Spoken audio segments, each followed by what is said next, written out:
hundreds of billions of dollars we receive in tariffs. We are making a lot of money from countries that took advantage of us for years. They took advantage of us like nobody's ever seen. Our deficits are way down because of tariffs. I guess because of the election, because without the election you wouldn't have tariffs. You'd be sitting here losing your shirt.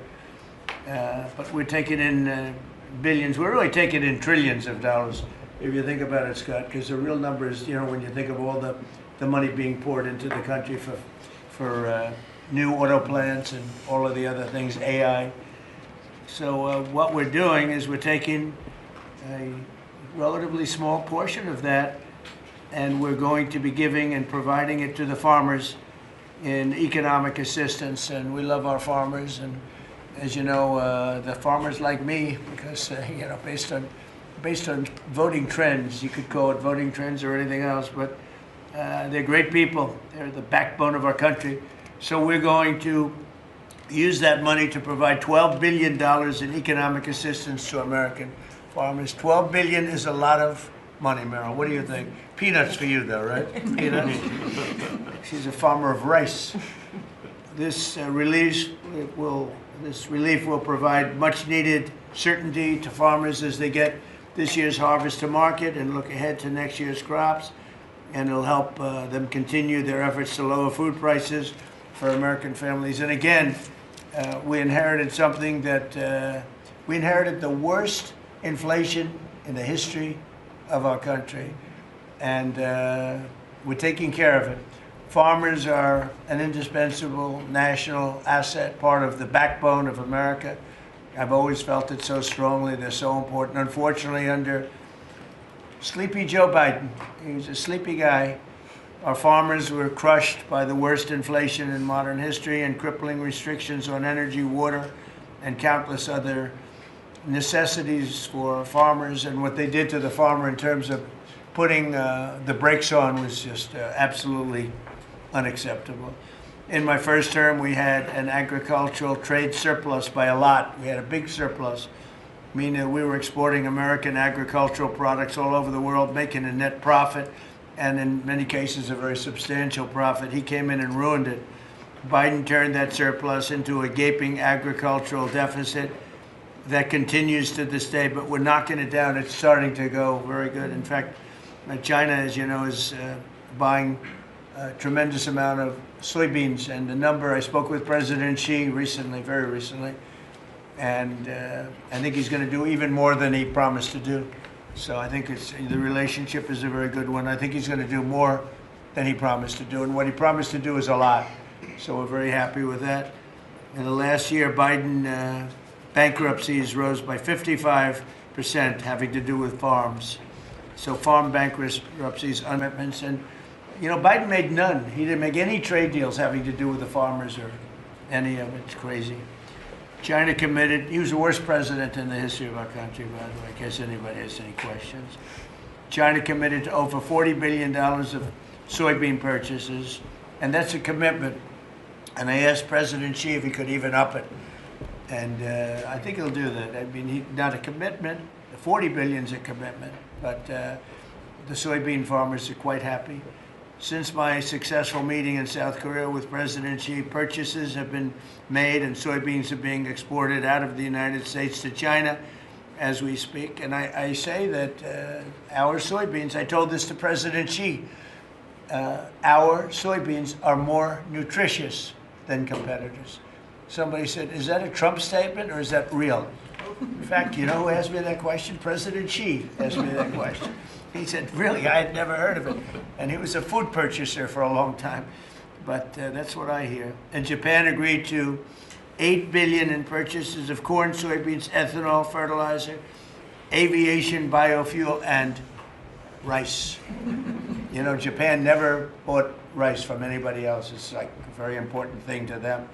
And they agreed to buy rice, okay? Absolutely. So I also proudly signed into law the largest tax cuts in history, and the one big, beautiful bill, the monumental tax relief bill that is benefiting very, very strongly, benefiting the American farmer. And I think also for farmers, we have, as you know, and we got this, the estate tax, or the death tax as they call it, on farmers, on small businesses, you don't have to pay it anymore.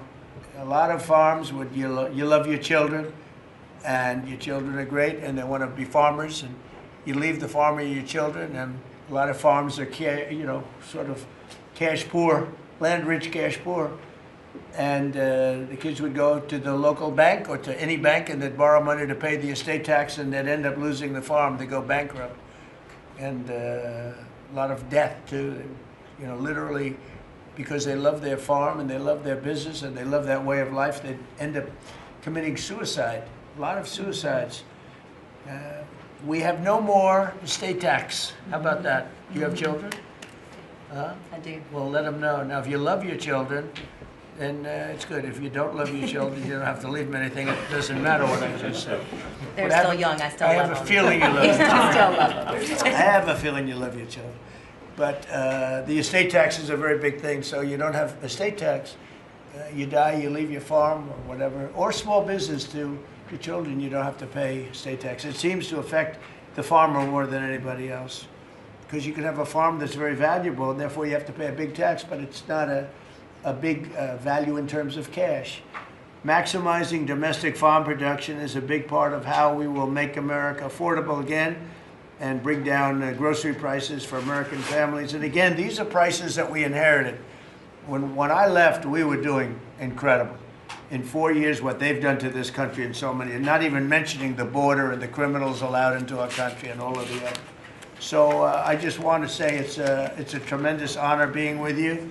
I'd now like to ask Secretary Rollins to provide some of the details, followed by Secretary Bessent, Director of the National Economic Council, Kevin Hassett, Senator Bozeman, Representative Scott, and then we go to a couple of the farmers' representatives, but we'll all get involved a little bit. You can speak. Anybody is shy to speak in front of the press, and I don't blame you if that's the case, but farmers, Court Holub and Merrill Kennedy will say a few words also, and then we'll have a little discussion, okay? Madam Secretary. Thank you to the greatest boss in the world for a long time now. It's just an honor to be here. I'm going to keep my comments very short because I really want to make sure that you and the world gets to hear from our farmers. So a couple of quick points. Number one, this country and our farm economy is facing a crisis that we inherited that most of these farmers have not seen in their lifetime. Profitability is down. It's just one crisis after another. When we came into office, or when you did and you were sworn in on January the 20th, as you mentioned, not one new trade deal had been struck in 4 years. The cost of inputs for our farmers, fertilizer up 36%, manual labor up 47%, interest rates up 73%. When you combine the cost of inputs for our farmers married to no new trade deals, and then you're facing an administration whose priorities were DEI, climate change, putting the farmer aside. I mean, it was an absolute war on agriculture and on our rural communities.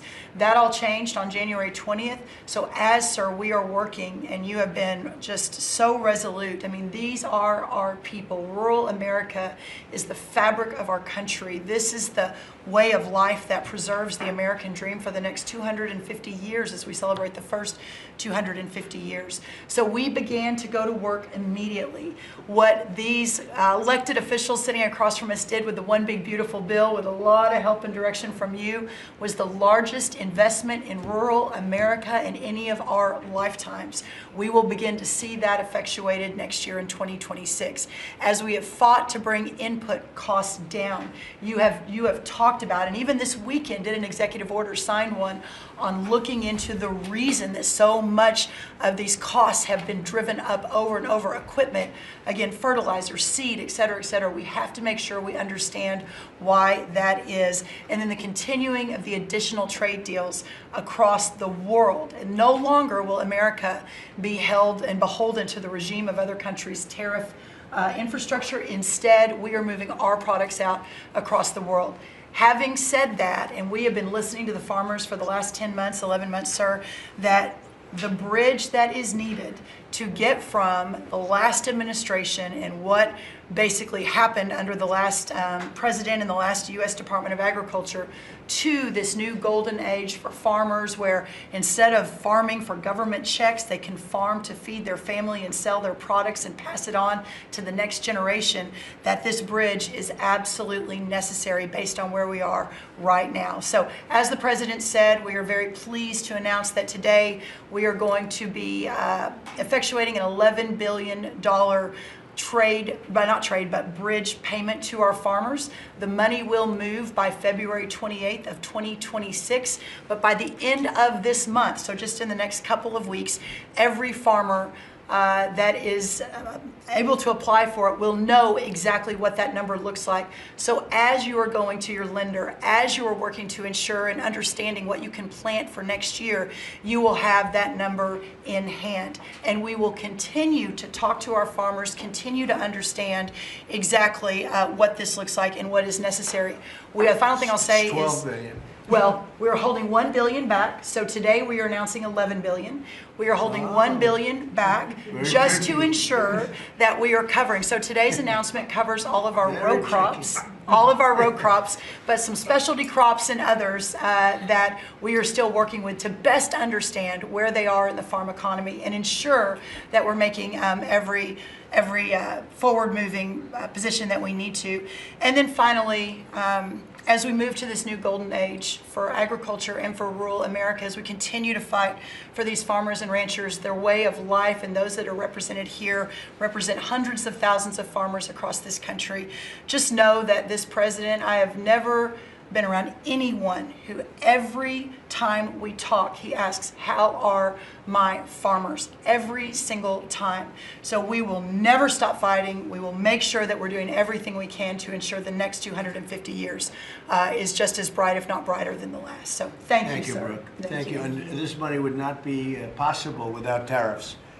The tariffs are taking in, hundreds of billions of dollars, and we're giving some up to the farmers because they were mistreated by other countries for, I don't know, maybe right reasons, maybe wrong reasons. They weren't. They were trying to show us something, and it's really worked out really well. But because of the tariffs, this is possible. The other thing I'd like to add before going to Scott, and I think it's very important, we're going to also give the tractor companies, John Deere and all of the companies that make the equipment, we're going to take off a lot of the environmental restrictions that they have on machinery. It's ridiculous. I know because I buy a lot of that machinery for different things. We have a lot of big clubs with, hundreds, thousands of acres. And I buy a lot of stuff, and you buy it, it's got so much equipment on it for the environmental, it doesn't do anything, except it makes the equipment much more expensive and much more complicated to work. And it's not as good as the old days. And we're going to take a lot of that nonsense off of the equipment, which is going to reduce, and we're going to do it, and we're going to say you're going to reduce the prices. We're not going to do it and they're not going to reduce. They're going to have to reduce their prices because farming equipment has gotten too expensive. And a lot of the reason is because they put these environmental excesses on the equipment, which don't do a damn thing except make it complicated, make it impractical. And you really have to be, in many cases, you need about 185 IQ to turn on a lawnmower. Now, so we're going to take that off, that crap off that they put on, Biden mostly, and we're going to take that off. So that's going to make that'll bring down the equipment prices a lot. That's right. And we're going to do that immediately. You're going to work with Lee Zeldin, who's not here, is doing a fantastic job, and Lee is going to work that out. And that would be most of it. It's crazy. The machines, they're always under repair because they're so complicated that you can't fix them. The old days you used to fix it yourself. Now you can't do that. You have to be a PhD from, let's say, MIT. Okay, so we're going to get that done. Scott, please go ahead. Good. Thank you, Mr. President. Thank you to the farmers to join us today. And I will tell all of you here that when either in person or when we are on a call with President Xi, the first thing the president asking for is more soybean purchases. That's right. We don't talk about geopolitics. We don't talk about trade. It's about soybean We purchases. don't even say hello. We immediately start. It's true. We start with the soybean, please. Could you do a little? It's always could you do a little more? So, and I think President Xi has heard President Trump.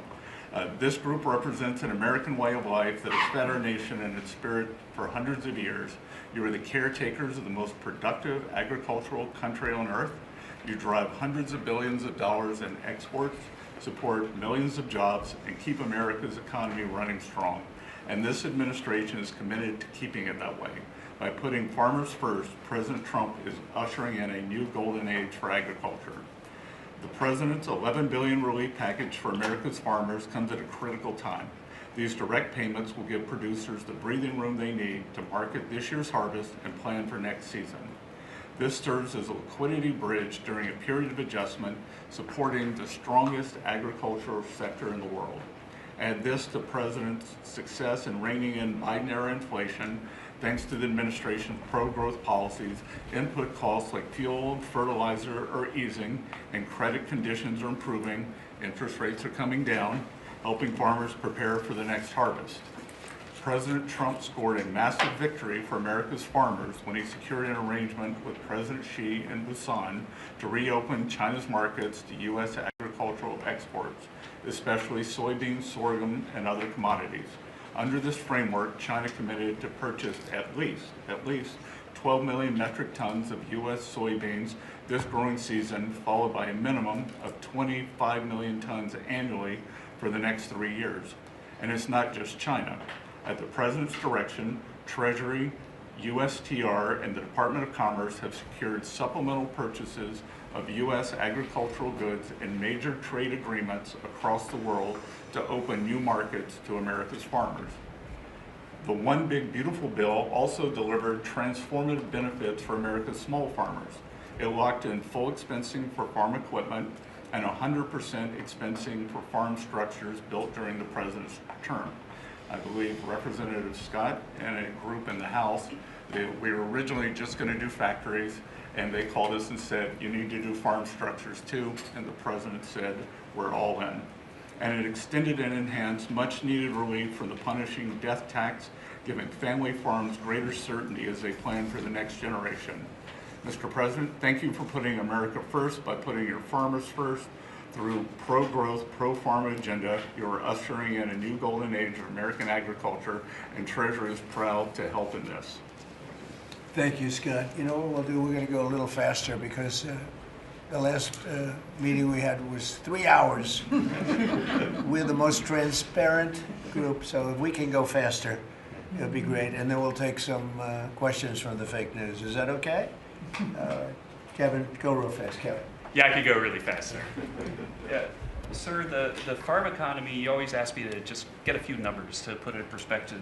And as I've looked through the incredible performance of these people that work so hard and are such important people for keeping communities alive, the thing that struck me the most, because you and I were here in the White House during COVID, is that during those terrible COVID times, farm production didn't go down. Like these farmers, they went to work every day and they produced so much. But then Joe Biden came in, so we had COVID, and farm production didn't go down. And then Joe Biden came in and he really wrecked the farm economy. And so during Biden's term, 150,000 farms closed, sir. 150,000 farms closed after we went through COVID and we didn't have a problem. Now, why did we do it? Why were we able to do that? I'm going fast. The first is that, do you know that expenses for farms fell 5% while we were here because of all the things that we did, expensing and everything else? But under Joe Biden, they went up 13% because of all, the regulations, energy, everything else. But the thing that really jumped out at me the most is because you had high growth and low inflation. Interest expense for the farm economy fell $120 million per year while you were there in the White House. But under Joe Biden, it increased by $8 billion per year. And so you wonder why it is that we need this $11 billion, maybe $12 billion to build a bridge loan to America's farmers. It's because we know how to fix it, but there really was a hole that was dug in the previous administration. Thank you. Hope it's Thank fast you enough. very much. Good. That was quick. That's good. Appreciate it.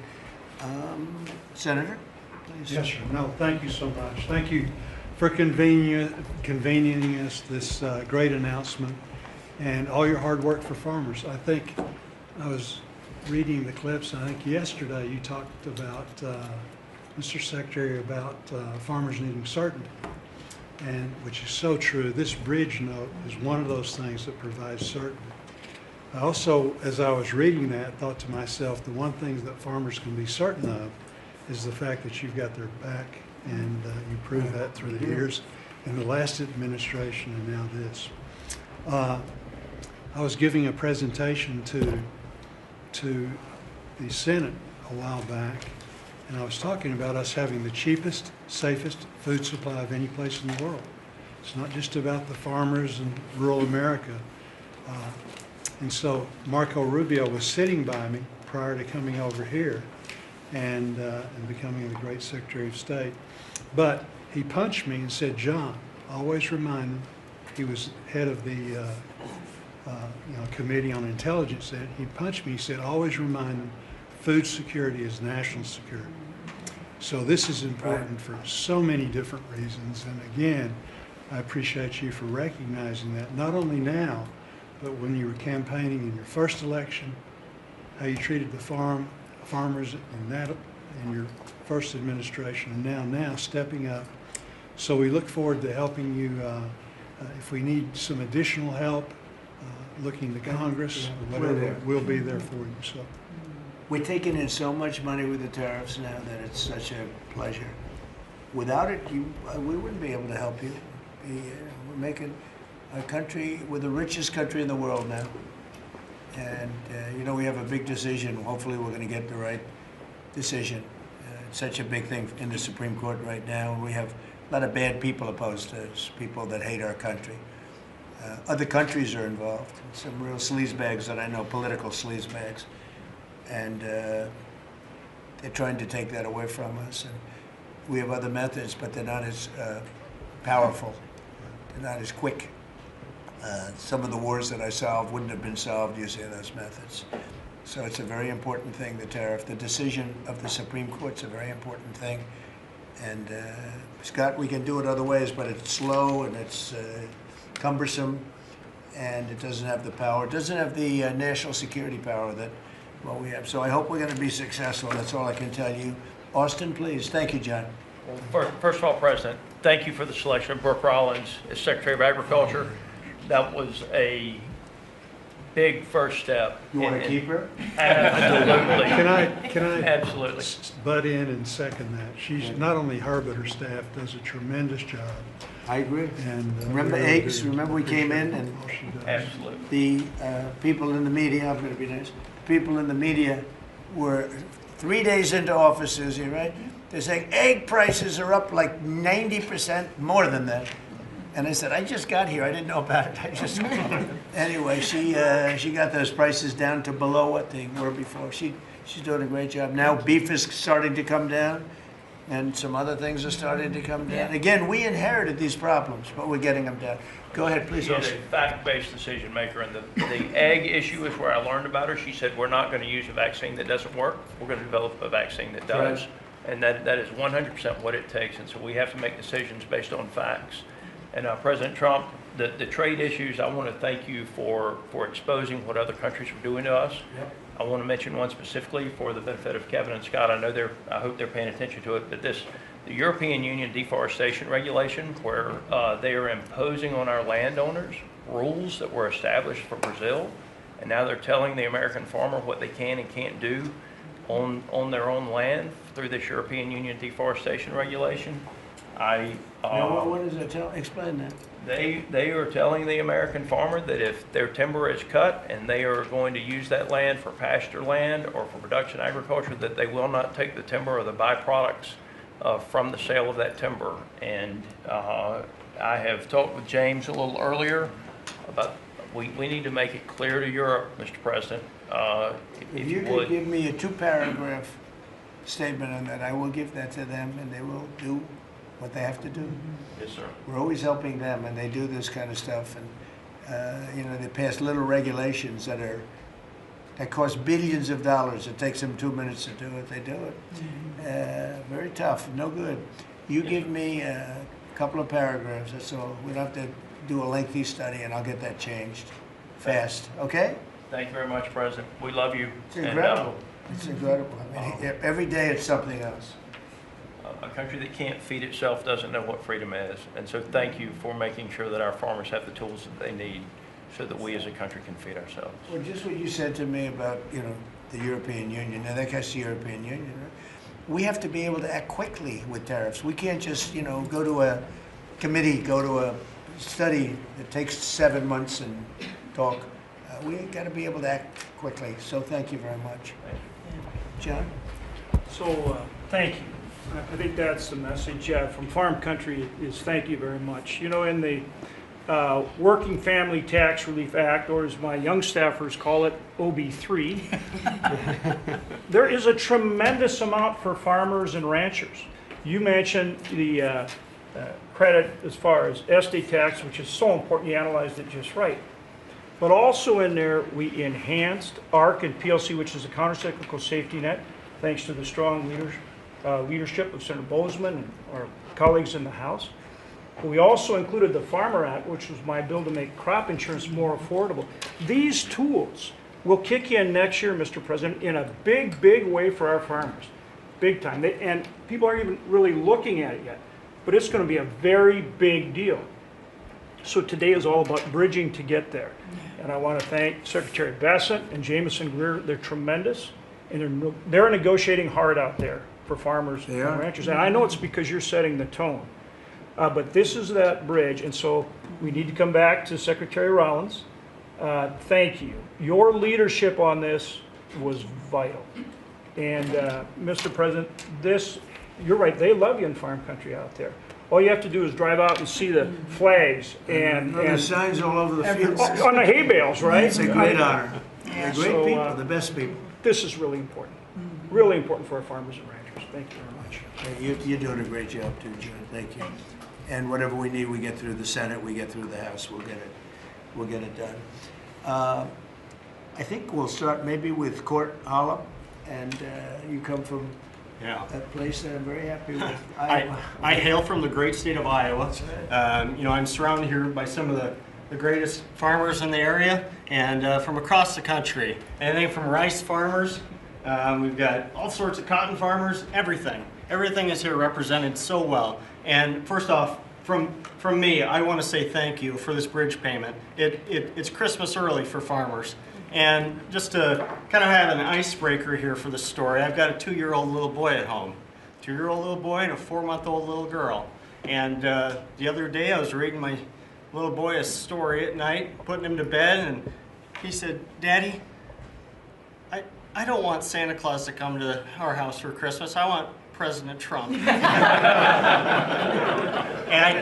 I think, Mr. Trump, I think you brought Christmas to farmers with this bridge payment. We'll be able to farm another year, help us get by. It's such an honor to be here with you. I lost my grandfather and a hard hand in 2002 in a farming accident. And he instilled in me at an early age to love the land, to take pride in what we do. Was that a machine accident? It was a machine accident. And it gets in your blood to farm. It's in our blood. Despite what happened, I want my 2-year-old to farm. I want my 4-month-old daughter to have an opportunity. And what you're doing here in DC is working. You have a backbone to stand up to other countries for trade. You're getting things done. Tax provisions. I'll be able to potentially pass on a farm to my children because of you. Ethanol. You're working for ethanol. Trying to get E15 year-round. We're dealing with California. Prop 12. Let's continue to work on that. I think we can have a lot of domestic product used here in the country, and we can keep America first, and you're good at that. That is who you are. And if we keep that E15, you could have the biggest... E15 is a big deal? E15 is a great deal, year-round. Okay. You could have the biggest stamp. I did that. Trump did that, and we would thank you. Farmers would love you more than anything if we could continue that. continue to use domestic product, use the byproducts, and even be able to export to other countries. And so what you've done here, and just having us here in the White House with you, sitting beside the Secretary and all these other great individuals here, what a true honor. And I will take pride in this meeting, and I will take this home for many generations to come. And because of what you're doing, hopefully them generations can stay on the Whole of Land farm. Well, we're going to bring you into the Oval Office when we're finished, okay? The farmers, That'd be nobody amazing. else, just the farmers. And we'll take some pictures. Our representatives also. Okay? We have to let them, because they're doing a great job, John and Austin. We appreciate it. You're doing a great job. Meryl, go ahead, please. Tell us about rice. Rice. Well, thank you, first of all, for inviting me here. And my friend, the secretary, you have an incredible lady right here. She really is. Along with being a mother of 3 and a wife, I run my family's agribusiness, Kennedy Rice Mill, in a little town called Rouge, Louisiana, about 1,000 people in the northern part of the state. We employ around 150 people taking rice from the field to a finished product, supplying some of the largest food companies that many of you would know here domestically, but also abroad. And my sisters and I, because there is 4 of us, right? I'm the youngest of 4 daughters, started our own rice brand a few years ago to just tell the story of American agriculture that hadn't really been told before. But I wish I was here under better terms. I'll tell you, I think the rice industry thanks you sincerely for what you have done for the California rice market into Japan. It has been monumental for our industry.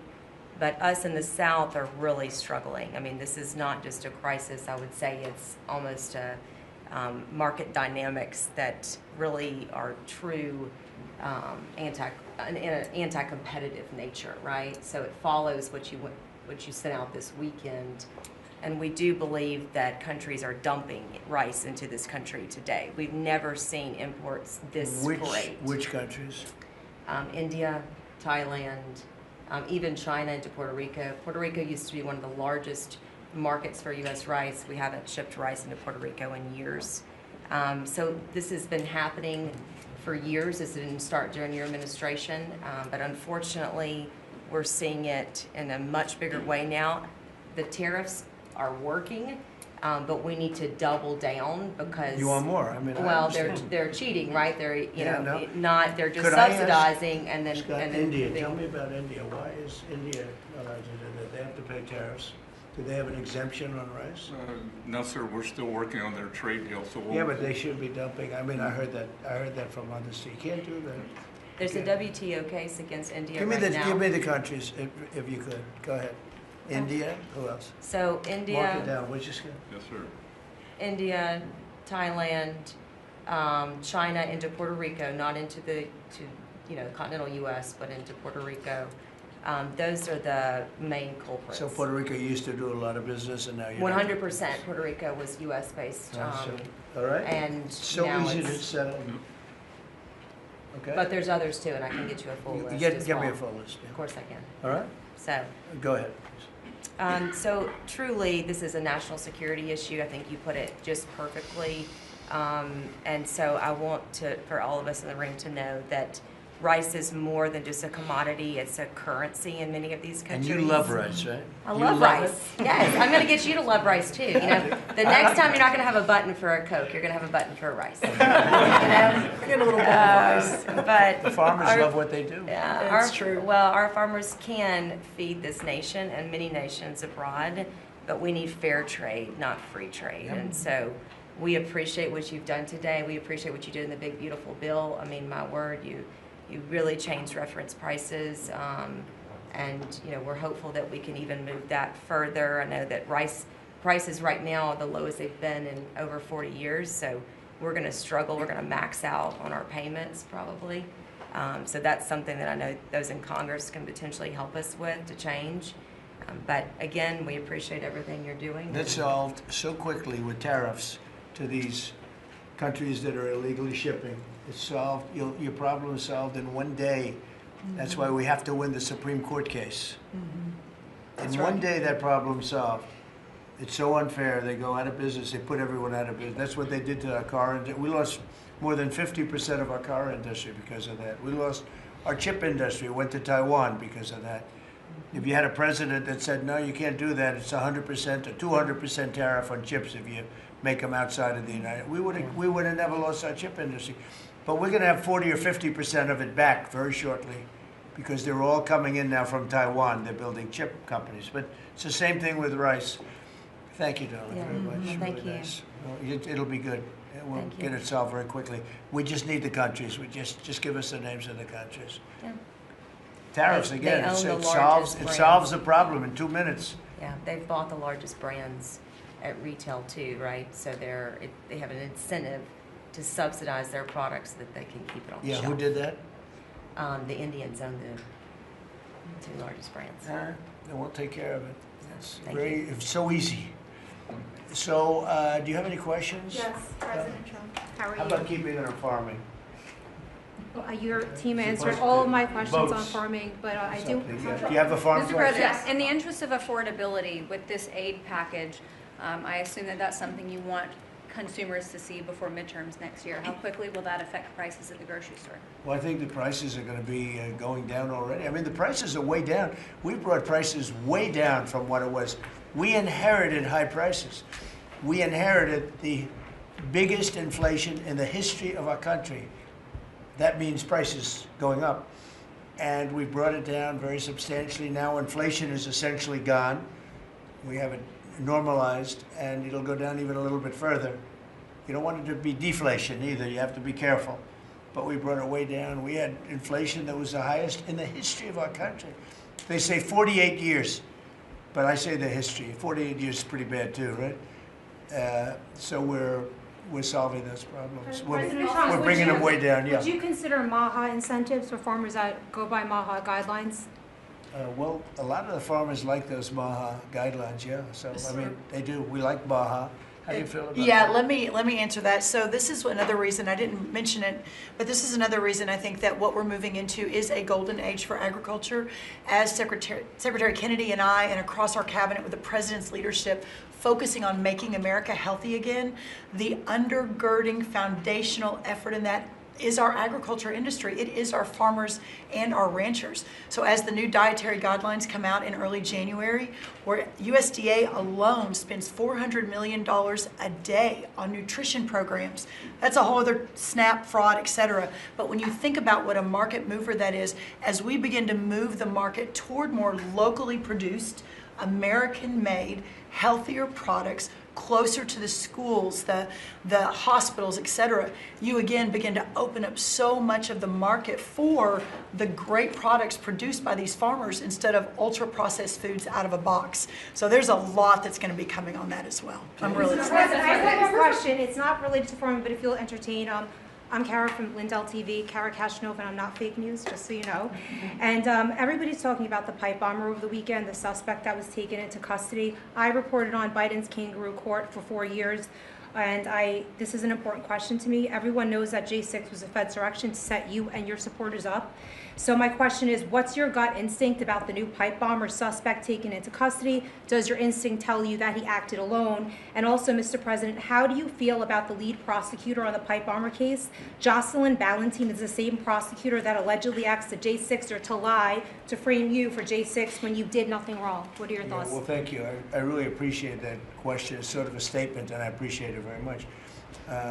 Jocelyn is being looked at. They all have to be looked at. What they're doing is so bad. This was a whole Democrat hoax. The whole thing was a Democrat hoax, and it's all being looked at. I appreciate Is that. this the final aid package, Mr. President, or is more expected? Is this the final aid package, farm aid It package? depends on where we go. China's buying a lot. Other countries are buying a lot. And, you know, the interesting thing about the farm, they don't want aid. They want to just have a level playing field. No, please. I've seen that more with farmers than anybody else, any other industry, right, Deb? Right. We've seen it more with farmers where I've had meetings like this, and primarily in the first term, and we did a great job. We turned it around. This is going to be the golden age. But the farmers don't want aid. They want to have a level playing field, because if they have a level playing field, they'll do better than anybody else. They're better than anybody else. Our product is incredible. Our machinery is incredible, right? I mean, we do have the best machines. It's a very big statement I made, though. The environmental excess that we have put onto our tractors and all of our machinery. Do you all agree with that, by the way? You don't Yeah, it's got to go. It doesn't do anything except make the machines break all the time. Yeah. And I must say, I like to buy old machinery. I said, buy old, Yes. because it's better. The new stuff is terrible. It never works. Never works. Mr. President, you said that you would have no, Listen to Mr. this. President, you said you would have no problem with releasing the full video of that strike on September 2nd off the coast of Venezuela. Secretary Hegseth I now didn't say says, that. You said that. I didn't say that. This is ABC fake news. you said that you would have no problem releasing the full bit. Okay, well, Secretary No, Hegseth, whatever Hegseth wants to do is okay with me. he now says it's under review. Are you ordering the secretary to release that full video? Whatever he decides is okay with me. So every boat we knock out of the water, every boat, we save 25,000 American lives. That was a boat loaded up with drugs. I saw the video. They were trying to turn the boat back to where it could float. And we didn't want to see that because that boat was loaded up with drugs just like everything else. But every boat we shoot down, and I don't know if you know, we're 92 are in drugs coming in by the sea. And we're trying to find who are the 6%. Because I don't know, people aren't liking to drive boats right now loaded up with drugs. But every single, think of that, every single boat we shoot out, on average, we save 25,000 American lives. Do you feel okay about that, Cord? Keep us safe. Okay, I know my man. What about you, Bill? Are you okay with that? Totally fine with Are you that. committed to releasing the full video? Didn't I just tell you that? You said that it was You're up the to most Secretary Hegseth. obnoxious reporter in the whole place. Let me just tell you, you are an obnoxious, actually a terrible reporter. And it's always the same thing with you. I told you, whatever Pete Hegseth wants to do is okay with me. Touch on the midterms, and I just have a quick question. There's at least 20 House Republicans who have either said they're going to retire or not run again. Do you And have any Democrats concerns also. about the And Democrats Right. also. Do you have Well, any? why don't you mention them? How many Democrats are going to Well, retire? do you, How many well, Democrats? well, that's what I was going to ask Yeah, you. but Do you why don't have you tell any me the number of concerns? Democrats too? You Well, tell me are about. you concerned about the narrow margins? And No, I'm not concerned. I think we're going to do Congresswoman well. Elise Stefanik is among them, and We will have the Nassau greatest County economy. Bruce Blakeman, who you know as well, is considering running for We're governor. going to have Are the you- greatest economy in history. How many Democrats are retiring? How come you only know the Republicans but not the Because I Democrats? came prepared to ask you a question about. No, you're your- unprepared because you should know the Democrats. You're totally unprepared. Go ahead. Well, can I ask a quick Who follow-up you with? about? Who you with? I'm with New York Newsday, and I also have a quick follow-up. Congresswoman Elise Stefanik is among those who is running for She's New York great. governor. She's great. Bruce Blakeman, who you also know He's is also Democrat. great. Are you planning on making any Well, I'll endorsements? think or about it, but committing he's towards great this? and she's great. They're both great people. We have a lot of great people in the Republican Party. Go ahead. Can I get back to farming? Yeah, So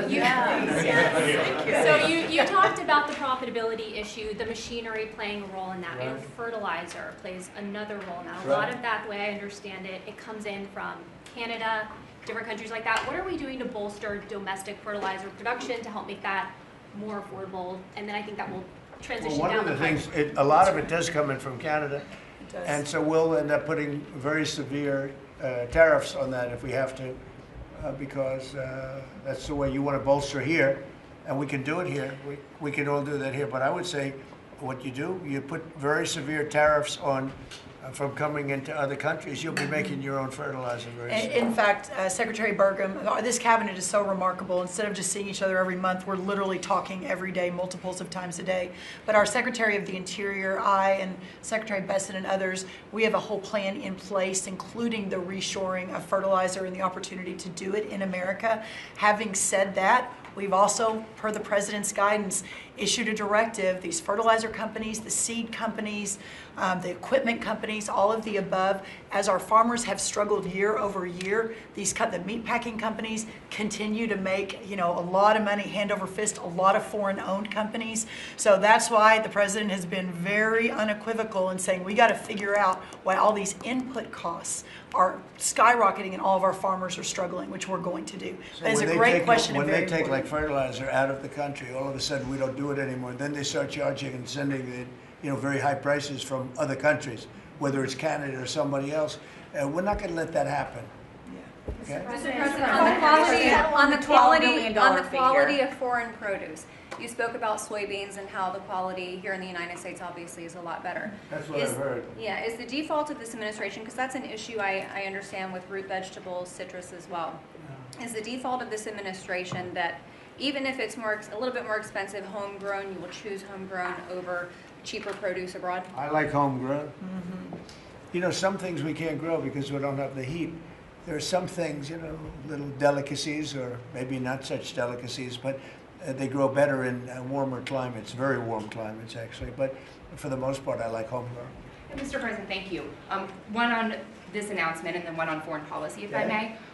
Are you open to tapping into tariff revenue again, should farmers find they need additional relief to get to that level playing field? If we're going to make the farmers so strong, and I'm not even talking about financially, because they just want to be able to produce what they can produce, and we're going to make them so strong that it will be indeed a golden age for farmers.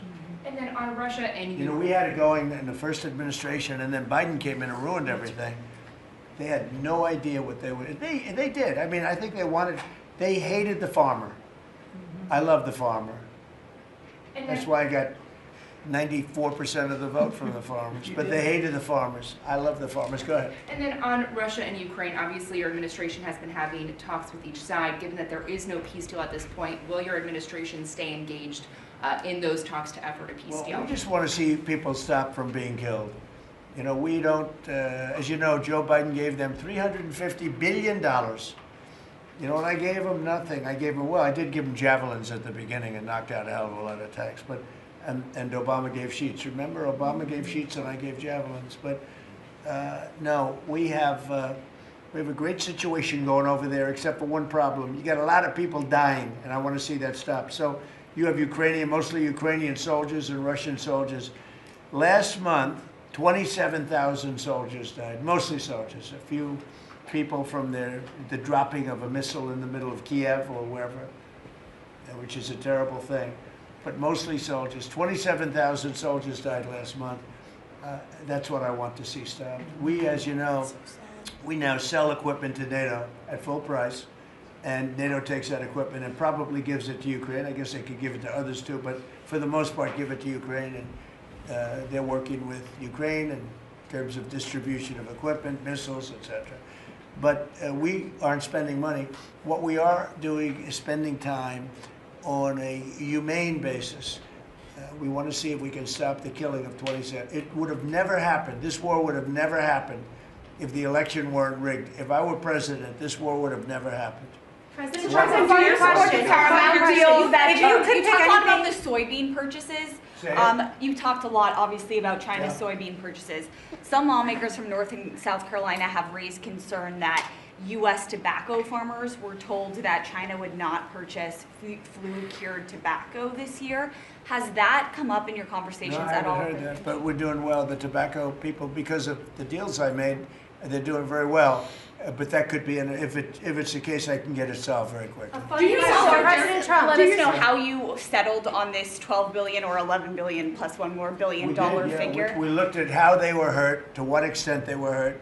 We did a very, steady progression of charts, and we figured out a very exact number, and it was about $12 billion. Okay? President Trump, if you had one Christmas wish for America besides making American farmers great again, what would it be? I would say very simply, I go by a statement when people ask that question. Remember that question was asked to Ted Kennedy, and they said, "Well, what are you going to do to make America great?" And he couldn't answer the question. I have a very simple. We're going to make America greater than ever before, and we're going to do it through a series of tariffs, intelligent taxes, and incentives. And our country has never been stronger. We've never had anything like coming in. We have $18 trillion coming into our country right now. There's never been anything like it. And if you ask me that, I'll say I just want to keep doing what I'm doing because there's never been anything like that happened. Do you support the biggest number ever in history was $2 trillion, and we're at $18 trillion. This is money pouring into our country on building car plants, on building AI plants. We just want to keep doing exactly what we're doing because nothing like this has ever happened in the history of the world, not just our country. There's never been, Scott, would you say that's right? There's never been anything like the investments coming into America. So this is Mr. President, do a you- record year. Record year. Do you support the Paramount deal, sir? On healthcare, Mr. President, 22 million Americans are expected to see their healthcare insurance premiums start to rise by the beginning of next year. You're talking about because Obamacare is so bad? Yes, well, sure, because the Obamacare subsidies are expiring. Are you going to do That's any? because Obamacare is so bad. What is the Republican plan? Are you going to let that happen on your watch? What I'm going to do is, if the Democrats go along with it, which they don't want to because they want to make the insurance companies very rich, okay? I want the money to be paid to the people to go out and buy their own health care instead of paying to the, you know, the insurance companies, their stock has gone up 1,700% in a short period of time. Did you know that? 1,700. You wish your corn went up, right? But the insurance companies, stock has gone up by 1,700%, 1,800%. They're taking in trillions of dollars. I don't want to pay the insurance companies anything. And I know a lot of them, but they're owned by the Democrats. And the Democrats have, Obamacare is a setup to make insurance companies rich. And I want to pay the people, and I want the people to go out and buy their own health care. And that's what we want to do, and that's what the Republicans want to do, because Obamacare is a disaster. And I said it 5 years ago, 4 years ago, 3 years ago. It was always a disaster. It's bad health care that's too expensive for people. And now your premiums, and you said it better than I said it. You said the Obamacare premiums are going to go up. They're going way up. And what I want to do is have the money. And you know who's getting that money? A lot of it is the insurance companies. I want the people to get the money and go out and buy their own health care. And everybody wants that, right? Okay. When Mr. President's putting that bill on the floor, sir. Do you have any reaction on the fine that was imposed to X by the European For what? Union? To X, to the platform X, the fine Wow, that the that European was Union pretty amazing. You're talking about, is that European Union or is it, who did that? European Union or UK? Yeah, the European Commission. Whoa, that's a nasty one. Do I you don't consider it know. an attack? Elon to has the not US? called me to ask for help on that one. But no, that's a tough thing. I don't think it's right. No, I don't think it's right. I don't see, you know, how they can do that. No, I'm not. I'll speak about it later. I'm going to get a full report on it. Look, Europe has to be very careful. They're doing a lot of things. We want to keep Europe Europe. Europe is going in some bad directions. It's very bad for the people. We don't want Europe to change so much. They're going in some very bad directions. That was a big thing. You directed a review of the childhood vaccine schedule, possibly to match what is on par with peer nations in Europe. Would you support ending federal mandates and just making those recommendations for schools? You're going to have to say it again. As far as the vaccine Louder. as far as the vaccine schedule for children, would you support ending the federal mandates and making it optional for schools? Well, we're looking at a lot of things having to do with vaccines and with the different. I think we take like 88 different shots, all wrapped up in one big glass of stuff like that, and we're going to be reducing it very substantially. Do you support the Paramount It'll be safe, bid, Mr. President? but we're going to be reducing it very Do you substantially. support the Paramount bid for Warner Brothers that came I don't this know enough morning? about it. You spoke about Netflix last night, saying you have concerns about them. I know the companies very well. I know what they're doing, but I have to see what percentage of market they have. We have to see the Netflix percentage of market, Paramount, the percentage of market. I mean, none of them are particularly great friends of mine. You know, I want to do what's right. It's so very important to do what's The right. Paramount deal is supported by Jared Kushner, Mr. President. Would that impact your decision? If Paramount is, I don't know. I've never spoken to him about it. He's really trying to work on Gaza. I think his primary thing is Gaza. If you're making house visits on Christmas Eve, as he suggested, does the beast need to be fitted with sleigh rails? You want to answer that question? Absolutely. We should put sleigh rails on the beast, yes. Madam Secretary, do you support that? Go ahead. That Republican plan that you just talked about when it comes to health care, when do you expect Republicans to put Oh, that we're on? looking at it very strongly, and we're also going to the Democrats and asking them to do it. The Democrats want to make the insurance companies rich. They're all paid off by the insurance companies. A tremendous amount of the insurance company funding goes to Democrats, Why don't you ask that question of the Democrats? Because I would love to do it. I'd love all of the money to go to the people. They go to the people. You know, I put that out 2 weeks ago. It became #1 viral. People love it. I want the money to go for healthcare, to go to the people and let the people buy their own healthcare through an account. They can buy their own healthcare. And everybody loves it, except for the Democrats. And you know why they don't? Because they're paid off by the insurance companies.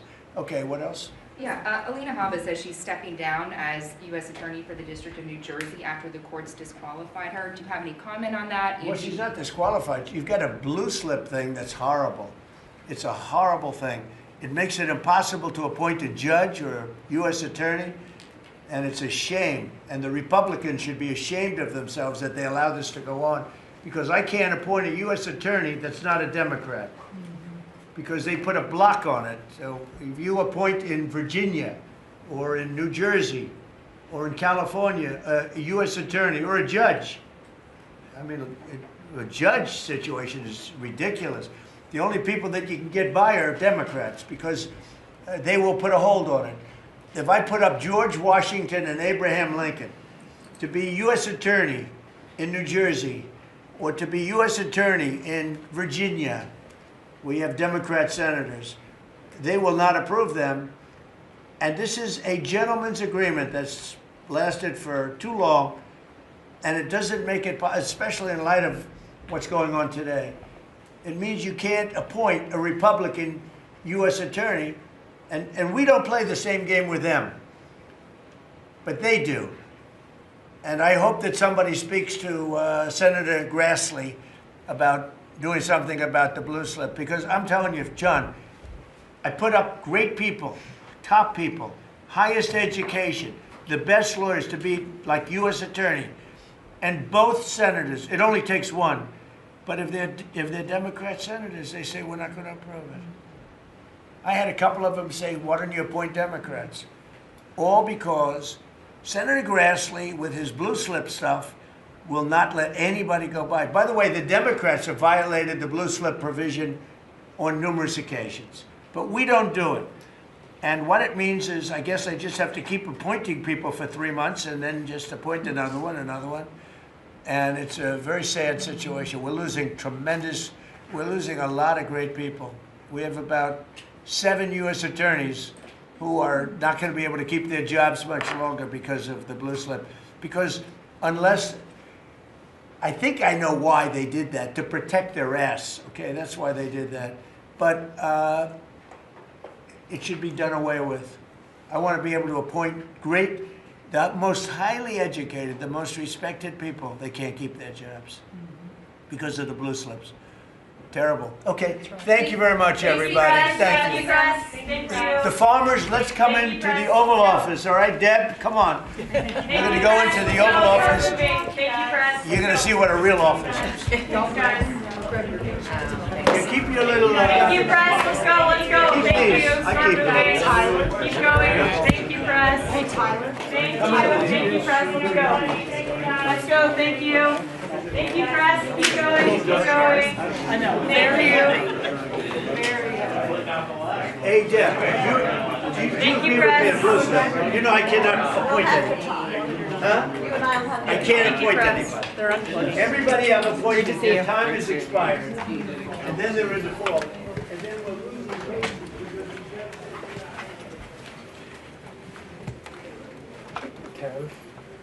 Hello, Ken.